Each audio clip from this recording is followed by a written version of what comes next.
one power, invisible, and you see it everywhere and every day.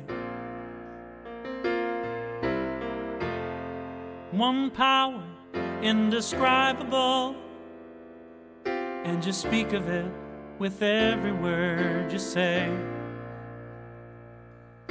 Mysterious until you know the truth. As simple as the love inside of you.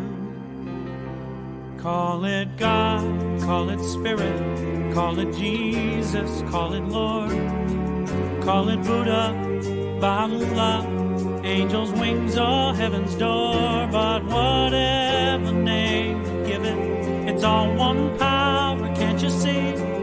It's the power of the love in you and me. One power, one power.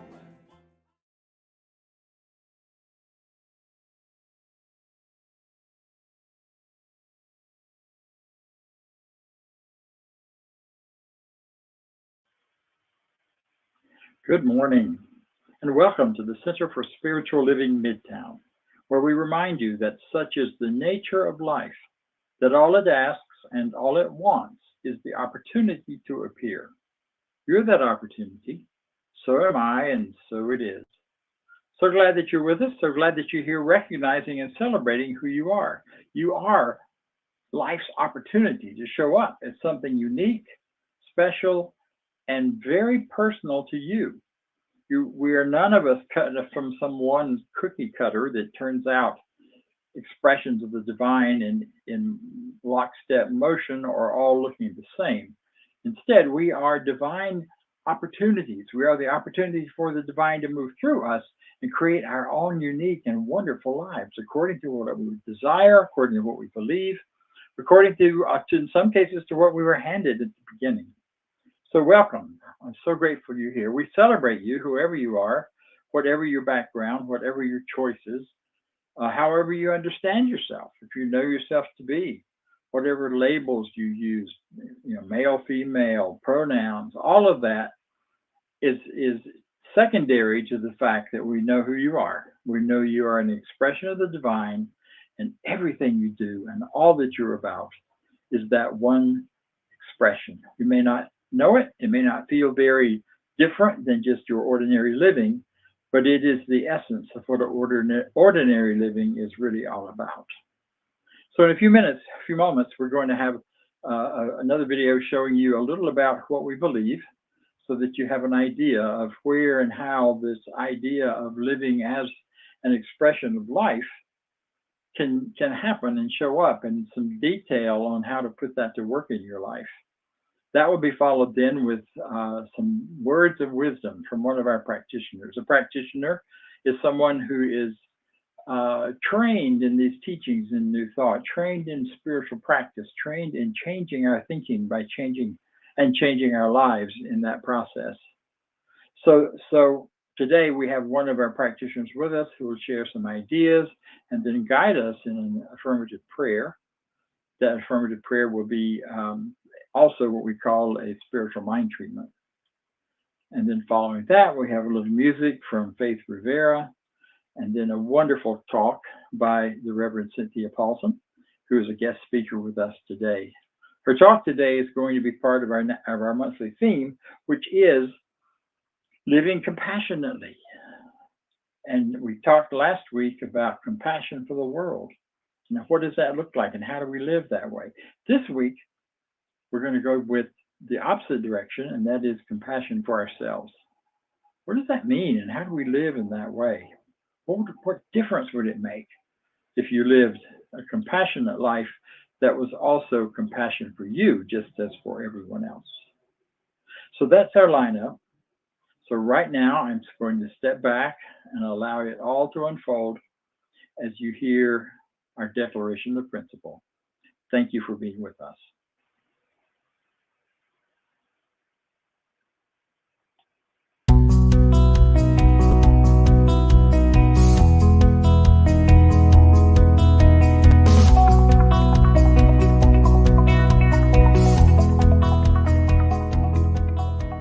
believe. I believe. I believe in one God, one absolute power and first cause to all things. I believe that this power is perfect love and creates out of a desire to express love. I believe all thought is creative, and how I choose to think creates my personal experience. I believe in the unity of all life and the immortality of the individual soul, forever unfolding. I believe in the eternal goodness, the eternal goodness of God, the eternal loving kindness, and the eternal givingness of God to all. And so it is. And so it is. And so it is.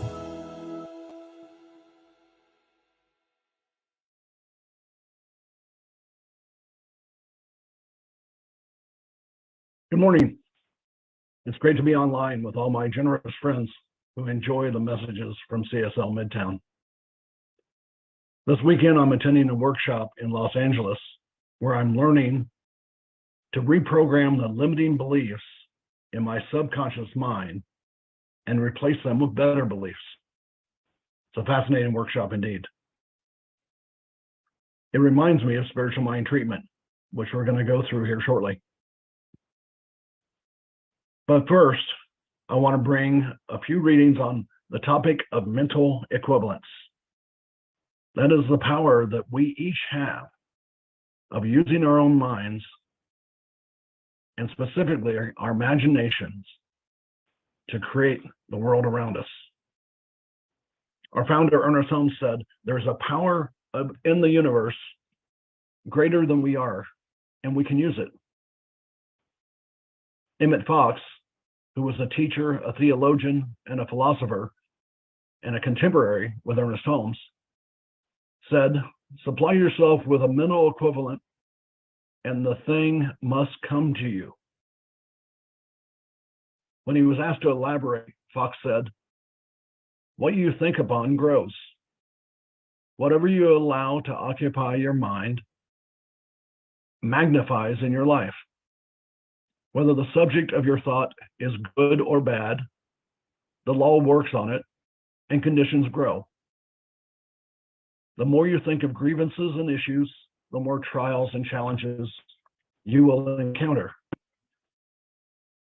The more you think of good fortune and prosperity that you have had, the more good fortune and prosperity will come to you. That's pretty good news, because that means we're in control of our future. In the Science of Mind textbook on page 306, Ernest Holmes says, the limit of our ability to demonstrate the power depends on our ability to provide a mental equivalent. So this is powerful stuff. Now, within our subconscious mind is the place where manifesting our world begins. Our conscious mind has to create a mental equivalent within our subconscious mind, and that creates our personal experience.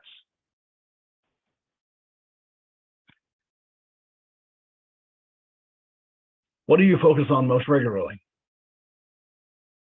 Is it the problems that you have in your life? Or do you watch the news and see the issues of the world around us? Or, on the other hand, is it the abundance and desire? Is it the goodness that came to you last week that you are grateful for? There's a lot to be said for a gratitude journal. When we understand the fact that our mind creates the universe around us, then we know why our life is as it is, either good or bad. Spiritual mind treatment or affirmative prayer helps us to create a mental equivalence to the world that we desire. And out of that mental equivalence comes manifestation. It's about reprogramming our subconscious mind to create what we desire instead of allowing it to create what we do not want. Our licensed practitioners are trained by Centers for Spiritual Living to lead you through spiritual mind treatments So I'm going to show you that right now. Now, this will be more of a general treatment. A practitioner can help you through a specific treatment to meet your specific needs. But this will benefit all of us. You can contact one of our practitioners through the CSL Midtown website. Now, let's do a spiritual mind treatment together. Let's relax. Not too relaxed. I don't want you to fall asleep. But relax and take a deep breath and release it slowly.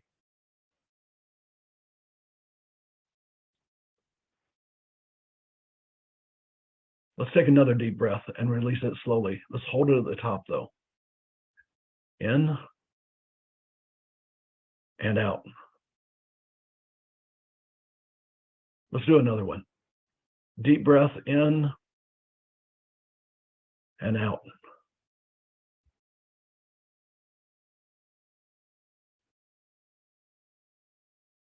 As I go through this treatment, accept and repeat any part of what I say that resonates with you.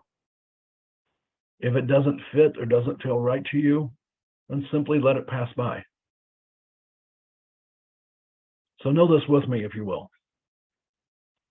I know that there is one power, one source of all that exists. That power is known by many names. God, Yahweh, Yeshua, Jesus, the Holy Spirit, the universe. Today, I choose to call it God. All that there ever was God. All that there is right now is God. All that there will ever be will be God. Every one of us were created out of God and are part of God. I know that I was created out of God and that I am part of God. What I choose to think creates my personal experience.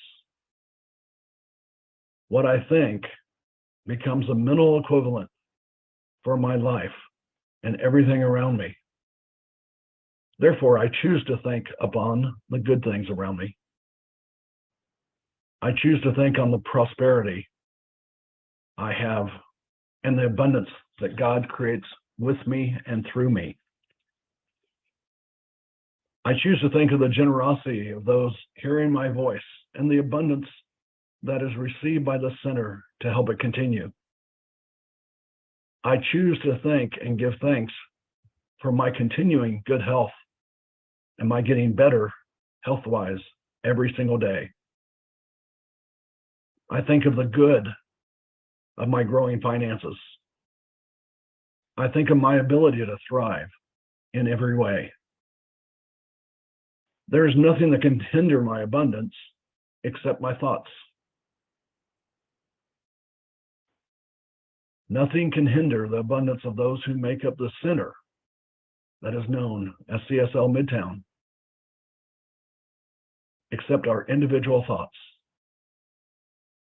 Therefore, I think upon the good. I am grateful for all that I have. I am grateful for those who are around me, for those who are hearing this talk today, for my family and my loved ones. I am thankful for the abundance that is coming to me from all angles. I'm thankful for the air that I breathe. I am thankful for the water I drink and the food that I eat. I know that there will be more because I know that I am a creator with God. Therefore, I declare that all goodness, all abundance, everything that I desire is mine. I release these words knowing that they are true. And together we say, and so it is. Thank you, everyone, for joining us today. Now that we all know that all is well, let's enjoy this beautiful song followed by today's lesson.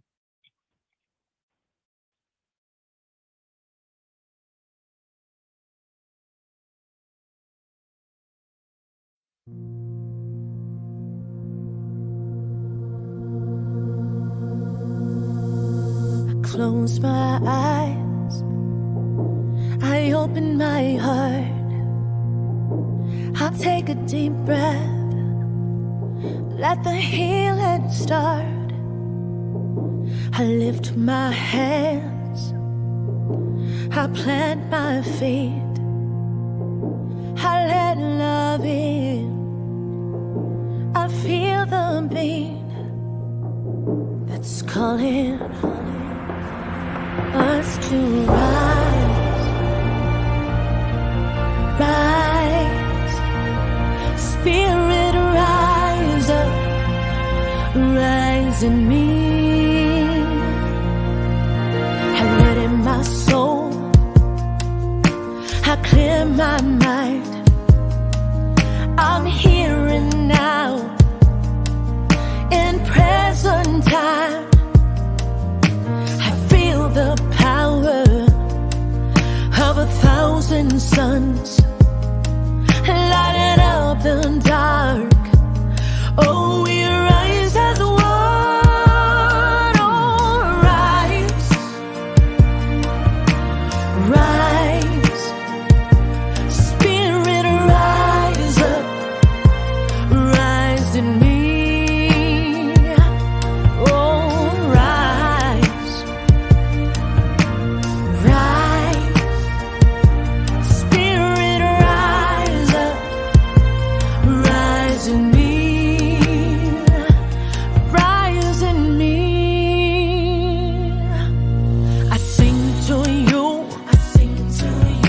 You sing to me, change up this noise, make sweet harmony.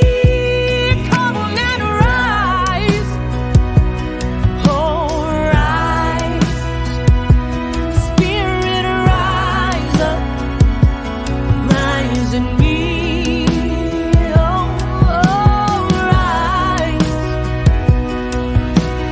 rise. Spirit rise up, rise in me.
Good morning, everyone.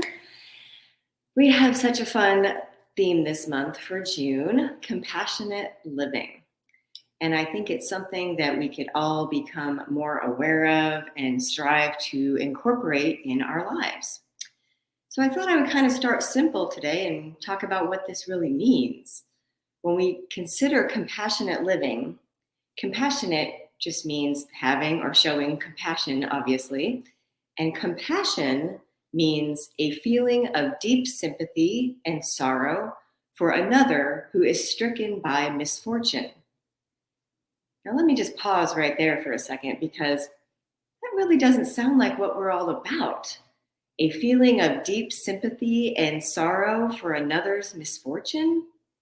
To see someone's misfortune and have sorrow for them, to be sort of brought down and lowered in consciousness because of their circumstance? That doesn't sound very science of mindy to me. But the rest of the definition says that this feeling of sympathy and sorrow is accompanied by a strong desire to alleviate the suffering. Now that sounds like us. That sounds like compassion. We see suffering and we desire to know the truth and to lift another up to a new experience. When we talk about being compassionate, it's usually with regard to how we treat people and how we understand and care for others. When we hear we should demonstrate compassionate living, our thoughts turn outward. Whom can I help? Who do I need to sympathize with and show some kindness toward? Well, my talk today blows all of that out of the water, because our topic is compassion for the self, which sounds kind of wrong, right? I'm the person I need to help. I'm the person I need to sympathize with and show kindness toward. It's true. We each individually deserve our own compassion. We can and should desire to alleviate our own suffering. The truth is that many of us view this idea as being selfish, and it's not. Having compassion for ourselves is not selfish. In fact, I'll talk more about this in a minute. It's actually good spiritual practice. I was so pleased that CSL included this topic with the theme of compassionate living. In fact, those of you who subscribe to the Science of Mind magazine might have seen the latest issue this month. It's titled Embracing Self-Care. You are the priority. How fun is that? It's a great issue, as all of them are. And if you're not familiar with that, you can go to scienceofmind.com. Fantastic magazine. You can get it in print, or they have a digital version you can get every month as well. Very cool. So the truth is, we can't run around only serving others and having compassion only for the misfortune of others and ignoring ourselves. It doesn't work. We are responsible for our own experience. We matter. One of my favorite sayings that got me through the deep throes of young motherhood when I had 3 kids under 5 was the phrase, "You can't pour from an empty cup." I love that saying. I told myself that all the time. You can't pour from an empty cup. We can't have compassion for others and take care of others if we ourselves are depleted. And this is a hard lesson for some of us to learn. I will never forget when my 2 oldest daughters were toddlers. They were maybe 1 or 2 years old. And we took an airplane trip to visit Grandma and Grandpa. And before the flight took off, one of the flight attendants came over to my then husband and I and looked us in the eye and said, "If there is a change in cabin pressure and those oxygen masks drop down, put your own mask on first and then put your child's mask on." And I have to tell you, my knee-jerk reaction was, yeah, right. I'm going to make my child wait and suffer while I tend to myself first. I thought that was crazy, but I stopped. I thought about it. And I, of course, realized that I am no help to my children if I can't breathe. So it's an important reminder, because it goes against our maternal instinct in that situation to put ourselves first. But that's why they make the point to tell you, so you understand it. So focusing on ourselves, having compassion for ourselves, obviously very important. How do we do this? How do we have and show compassion for the self? Well, by practicing a couple things called self-love and self-care. And I do want to make a little distinction here because I think in some ways they're different things. Self-love, super important. And it's a mental thing to me. It's how we think about ourselves, how we talk to ourselves. It's what's our inner dialogue is saying to ourselves, how we see ourselves in the world. It's understanding our worthiness. Self-love is spiritual for sure, but it's also intellectual and psychological. Self-care is essentially a form of self-love, and it's a little bit more tangible. It's action that we can take. Self-care is often something physical for us to do for ourselves. Now, this may sound a little stereotypical. I am a girl, and I make no apologies for that. When I think of self-care, I think of a bubble bath, lounging in a bathtub, or getting a massage, or a facial, or a mani-pedi, a day of rest, laying around and reading a good book, taking a nap. Self-care might look like taking care of our bodies and nurturing our health. I have a great story for that I'm going to share at the end of the talk here. Going to the doctor for a physical or to a holistic practitioner might be our self-care. Getting exercise, taking a walk out in nature, especially alone in solitude, is self-care. My husband's self-care routine includes spending time in the beauty of nature while getting in 18 holes of golf. He loves golfing alone for hours, and he always comes back happy. All these different things have something in common, and that is where our attention is focused. Taking care of the self means our attention is shifted to us, to our inner self, our bodies, our mind, our spirit, our soul. These self-care actions are a pausing. Self-care is us hitting pause to pay attention to ourselves. Now, often these choices include stillness and rest. This pause is how we reset, replenish, and restore ourselves. So the lowercase s self, our ego-based human self, might want, need, and deserve that day of pampering, the bubble bath or that pedicure or the day on the golf course. All great things. But what about our capital S self? When we can align our self-care with our spiritual practice, that's when our capital S self receives the care that it needs, the awareness of our God presence. Doing things like meditation, sitting in silence, prayer, reading spiritual wisdom books, journaling.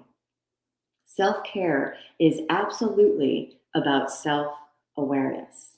Self-awareness really is God awareness, our capital S self.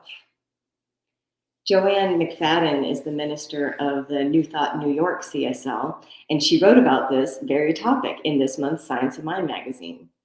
She explains that when we use spiritual practice as our self-care, our capital S self-care, it becomes about honoring the fact that we are individualized expressions of the source.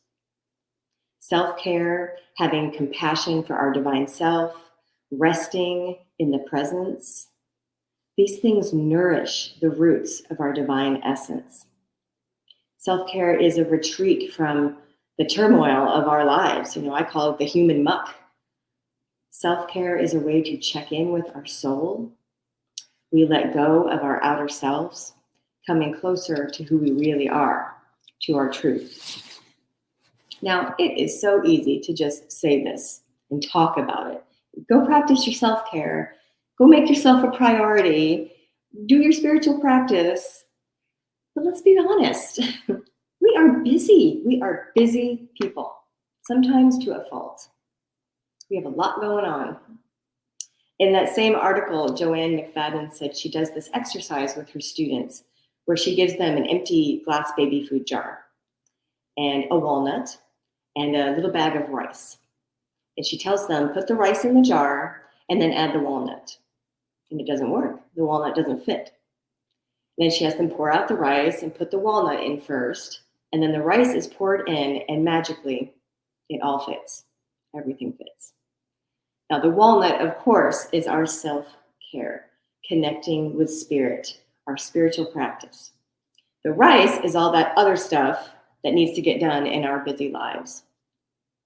When we make the time to connect to Source, it is amazing how much we can get done, how much we can fit into our lives. It takes effort and commitment to practice spiritual self-care on a regular basis.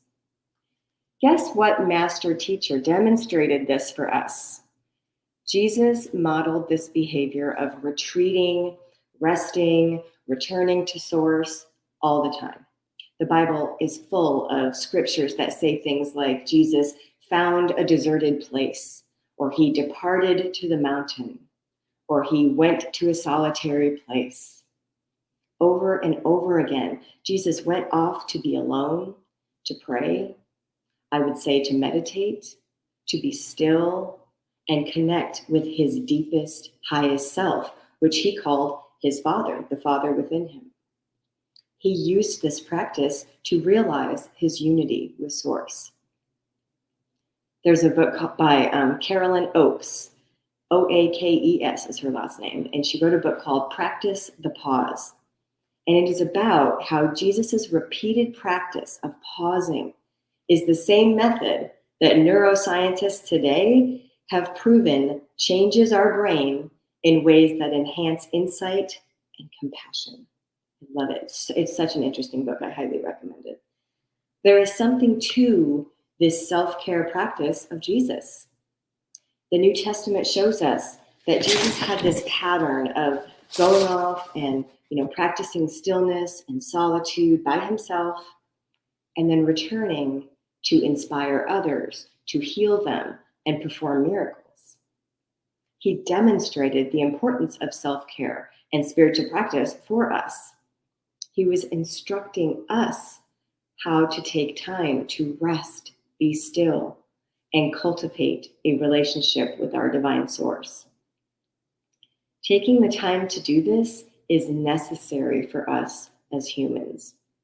Ernest Holmes agreed with this as well. He told us in The Science of Mind, we long for and need a conscious union with the infinite. This is as necessary to the nature and intellect of man as food is to the well-being of a physical body. I really believe these quiet, meditative self-care practices make us better, higher functioning human beings. Now, the interesting thing is, the places we go, the type of self-care we practice can be different for each one of us. For years, when my kids were little, I would get up before everyone in the house at 6:30 in the morning and soak in a bathtub. It was the only time of the day I could be alone in the silence. And I used to pray and meditate in there, and I'd read spiritual books in the bathtub. What we do doesn't matter as much as our intention and what our attention is on, which is our communion with spirit, our ultimate self-care. If we put off showing compassion for ourselves and practicing self-care, we can oftentimes get into some metaphysical trouble. We know this. It's very easy to get caught up in the I must be busy hustle culture of today that's just become standard practice. And that culture is a lie. As divine spiritual beings, we are meant for balance and wholeness. I'm going to say that again just in case you didn't hear me. As divine spiritual beings, we are meant for balance and wholeness. Yourself deserves your effort for your balance and wholeness to be revealed. So I want to wrap up today with a story about a CSL minister I know who's very successful. Her center is thriving and has been for years. It's one of the biggest centers in the country. She's the senior minister there. She has assistant ministers, hundreds of members in her congregation, multiple services a week, ongoing classes, dozens of practitioners in service. And what happened was, years ago, she was so busy working at the center that she unintentionally neglected her self-care and her health. She started experiencing and feeling some pain in her body. She went to the doctor, had some tests done, and was diagnosed with a pretty serious disease. Rhymes with dancer. She was very lucky that it was caught early on and it was treatable. And after she had a minor surgery and underwent some treatment, she returned to the center to give a talk about self-care and self-love and how important they are. And what she did was she performed a ceremony during her talk. And she invited any of us who wanted to participate in it to join in. And it was like a wedding ceremony where vows were read. It was a commitment ceremony between herself and her mind, body, and spirit. She committed to viewing and loving her body as the divine, caring for it, paying attention to it, honoring it, celebrating the divine oneness of it all. It was like an integration ceremony. And she had the whole congregation recite these vows out loud and do this for themselves if we wanted to. We had the opportunity to essentially marry ourselves and commit to our own self-care for our divine self, including our mind, body, and spirit. It was utterly beautiful. I mean, people cried, and people were changed because of that talk. Some of them made doctor's appointments. Some of them, changed their work schedule or joined a gym. Some people started a meditation and yoga class. Her experience with self-care actually impacted her whole CSL community for the better. So I will leave you today with this beautiful quote from the inspirational author Alan Cohen. He said, "Wouldn't it be powerful if you fell in love with yourself so deeply that you would do just about anything if you knew it would make you happy? This is precisely how much life loves you and wants you to nourish yourself. The deeper you love yourself, the more the universe will affirm your worth. Then you can enjoy a lifelong love affair that brings you the richest fulfillment from the inside out." Thank you for having me, CSL Midtown. Thank you, Reverend Cynthia. That was an awesome talk this morning.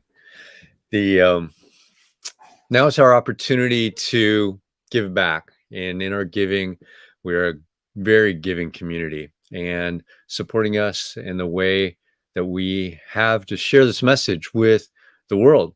We're online, we're available, accessible, and out there. So with that, you've got the opportunity to give. You can do that with scanning the QR code or going to the website, cslmidtown.org/donate. And if you will, let's read our affirmation of prosperity.